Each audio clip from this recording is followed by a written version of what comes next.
Summary of Líneas Aéreas Flight 5428. The investigation into the Líneas Flight 5428 crash was aimed at determining the cause of the accident and identifying any contributing factors. The investigation found that the crash was caused by poor weather conditions, including strong winds and turbulence, which caused the pilot to lose control of the aircraft. Additionally, the aircraft's navigation system was not properly configured for the approach and landing at the destination airport. The investigation team examined various aspects related to the accident, including the aircraft's maintenance records, the weather condition at the time of the crash, the crew's training and experience, and the airline safety practices. The team also analyzed the flight data and cockpit voice recorders to understand the sequence of events leading up to the crash. Based on the findings, the investigation team recommended several changes in Argentina's aviation regulations, including stricter requirement for pilot training, improved navigation equipment, and better weather monitoring and forecasting. The authorities implemented these recommendations to improve the safety of air travel in the country. Overall, the investigation was aimed at preventing similar accidents in the future by identifying causes and contributing factors of the crash and recommending measures to address them. So, in the beginning of the story, Solin's Aéreas Flight 5428 was a scheduled domestic passenger flight in Argentina operated by the airline Solin's Aéreas on August 18, 2011.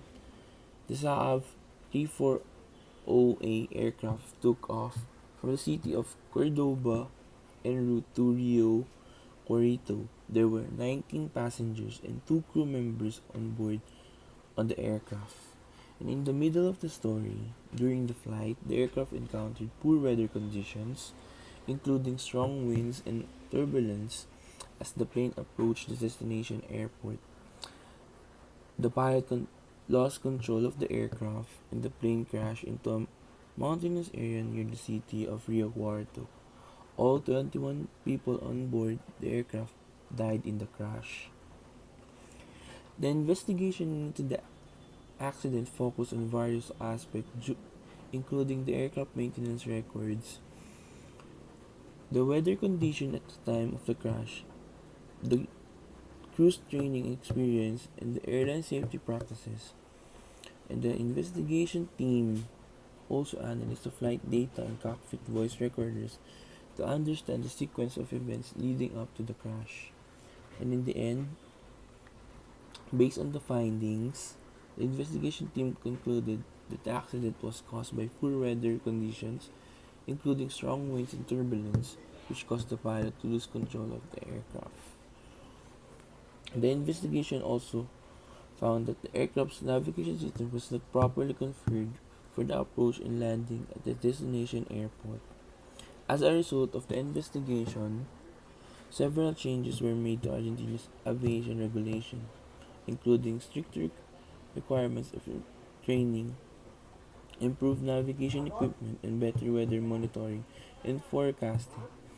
These changes were aimed at preventing similar accidents in the future and improving the safety of air travel in country. Who is in investigation?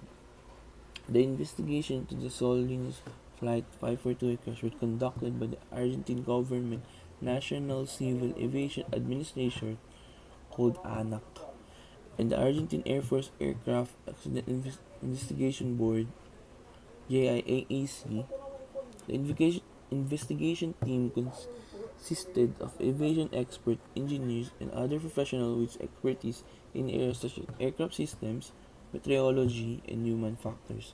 In addition to the investigation team, other organizations and individuals were involved in the investigation during Solin's Aéreas, the airline operating the flight, and expression of the victims' families. The investigation also received technical support from Saab, the manufacturer of aircraft involved in the crash. Where does the accident take place? The Líneas Flight 548 accident took place in the mountainous area near the city of Rio Cuarto, which is located in Cordoba province of Argentina. The plane crashed during its approach to the destination airport in Rio Cuarto.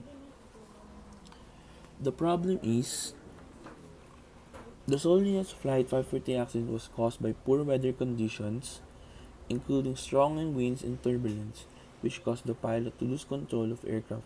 Additionally, the aircraft's navigation system was not properly configured for the approach and landing at the destination airport.